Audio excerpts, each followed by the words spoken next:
GZS Zbornica komunalnega gospodarstva je 20. aprila 2018 organizirala prvo srečanje zaposlenih v komunalnih podjetjih, ki skrbijo za odnose z uporabniki komunalnih storitev in drugimi deležniki z naslovom Podpora uporabnikom komunalnih storitev.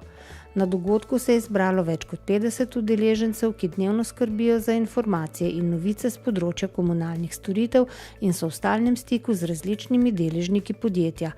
Skupaj s strokovnjaki za vodenje komunikacijskih procesov so iskali odgovore na vprašanja, kako učinkovito ozaveščati različne javnosti o aktivnostih podjetja, kako zagotavljati trajnosten dialog z uporabniki komunalnih storitev in kako upravljati ugled podjetja na način, ki temelji na sodelovanju in upoštevanju potreb različnih deležnikov.